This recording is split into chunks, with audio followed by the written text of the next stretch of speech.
E a insegurança jurídica tomou conta das empresas. Como seguir a lei de proteção de dados dos colaboradores, mesmo com o home office e o retorno ao presencial? Justamente sobre esse assunto, a gente conversa agora com a doutora Ana Rita Bibá Gomes de Almeida. Ela é gestora e também especialista em proteção de dados. Olá, doutora, seja muito bem-vinda. Bom dia, Daniel. Bom dia, Adriana. Bom dia a todos que nos assistem hoje. Obrigada.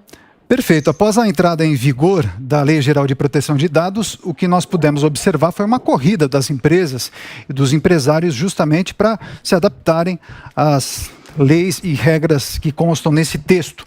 Eu gostaria que você nos dissesse quais são as maiores dificuldades de empresários e também de empregados para se adaptarem a esse novo momento.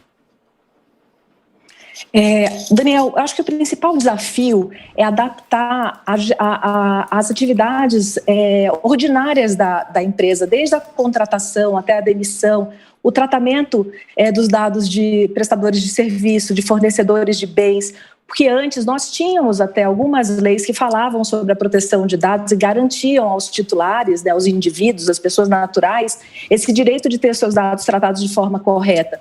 Só que a gente tinha essas regras muito pulverizadas dentro de um cenário muito solto, né?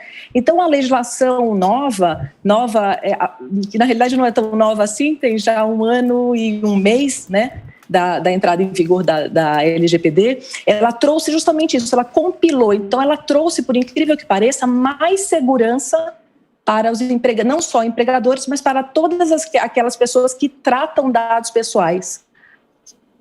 E, doutora, dentro de um ambiente de trabalho, onde moram os principais riscos na hora de expor os dados pessoais, principalmente?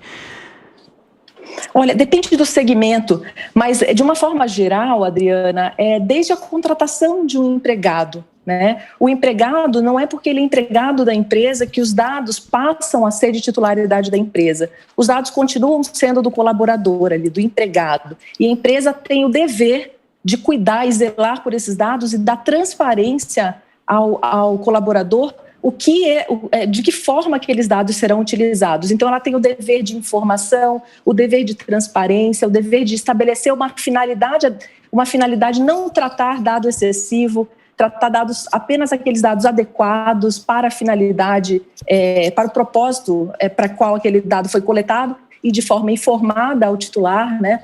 Ter um período de retenção. As empresas não podem mais reter os dados para sempre ou por um período indeterminado, né? Deve ter zelo, deve garantir a segurança desses dados. Esses dados não podem ser acessados por quem não tem necessidade de acessá-los, né?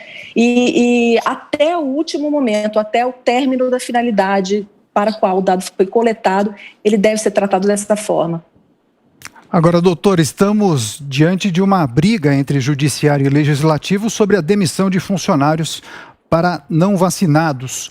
O quão legal é, na sua avaliação, a discussão justamente sobre escolhas individuais e qual pode ser o impacto, até perigoso, nas questões do dia a dia desse funcionário? Muito bom ponto, Daniel.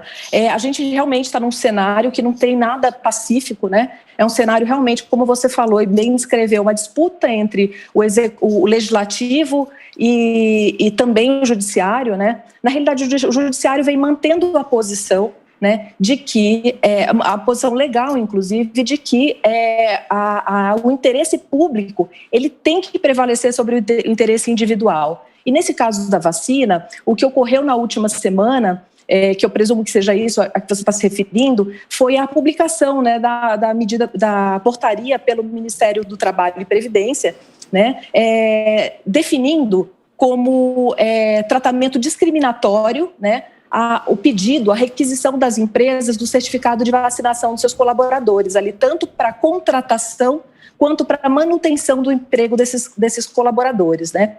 E essa medida foi atacada, essa portaria, na realidade, ela foi atacada por 4 ações na última semana no Supremo Tribunal Federal, né? E o Supremo Tribunal Federal, mantendo a posição já expressa anteriormente, suspendeu os efeitos dessa portaria até que se julguem essas ações, né? Permitindo aos empregadores que solicitem, né, essas certidões de vacina e que tomem suas providências a partir ali da decisão diretiva da própria empresa.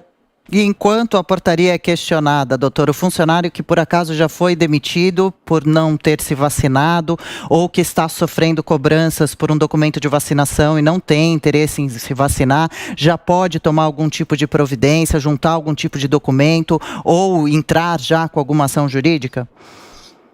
Olha, a ideia, se a gente levar em consideração o que diz a nossa corte mais alta, que é o Supremo Tribunal Federal, a ideia é que esse colaborador ele tem uma justificativa para não querer se vacinar, não é?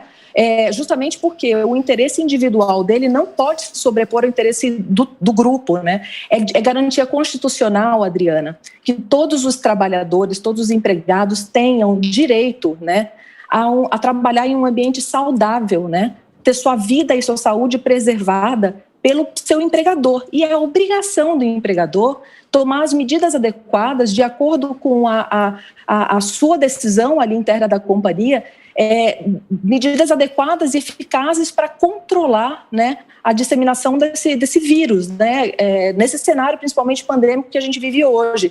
Então, eu aconselharia o empregador a rever, né, a verificar se por acaso essa decisão de não se vacinar realmente está relevando que ele está inserido dentro de uma sociedade, né, que tem esses direitos garantidos de saúde, de proteção à vida, inclusive.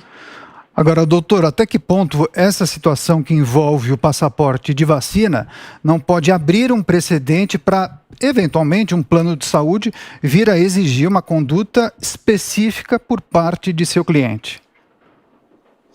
Olha, são finalidades distintas, Daniel. O plano de saúde ele não tem a mesma obrigação de preservar a vida do coletivo como tem a empresa, né?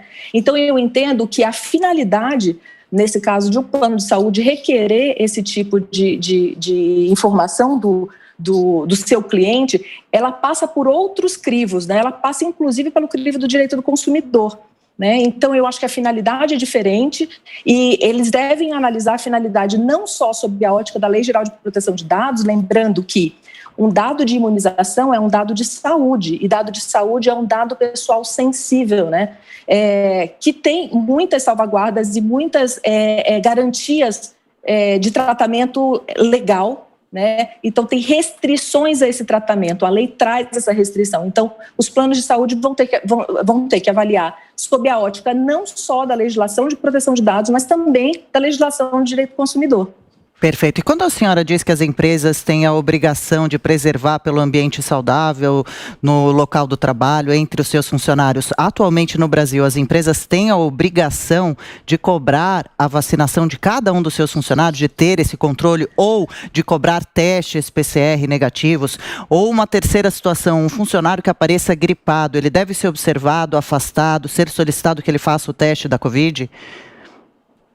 Adriana, muito boa pergunta. A legislação impõe, sim, à empresa que ela zele pelo ambiente de trabalho ali do empregado, né? Ela tem essa obrigação. A lei não impõe à empresa que ela solicite o certificado de vacina, né? Isso está dentro de um outro direito que tem o empregador de dirigir a sua empresa de acordo com a sua estratégia comercial, estratégia de negócio, estratégia enquanto empregador, né? Então, essa pode ser uma medida eficaz para controlar, sim, o ambiente e garantir o cumprimento dessa obrigação legal de cuidar do meio ambiente e cuidar do empregado enquanto estiver sob seus cuidados no meio ambiente, no meio de trabalho, né, no meio do seu meio físico. Mas é uma questão ainda de bom senso e não de obrigação jurídica?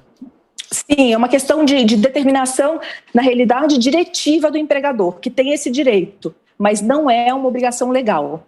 Que é uma cláusula que se refere à proteção da saúde do funcionário, não necessariamente com relação exclusiva à Covid-19, mas de doenças em geral. Exatamente, Adriana, perfeito. Exatamente.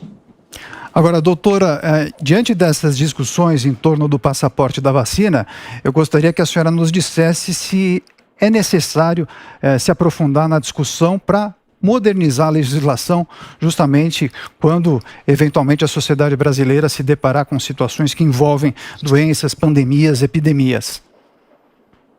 Sim, a proporção da Covid não foi aguardada, não é, Daniel? Ela não foi esperada. Eu não sei se vocês recordam, mas há algum tempo atrás nós imaginávamos que íamos sair por 15 dias e retornar, 20, 30 dias no máximo. E nós estamos aqui já no segundo ano de enfrentamento dessa situação, né? Sim, a legislação precisa prever de uma forma mais exata para que não tenha esse tipo de insegurança jurídica. Perfeito. Legal.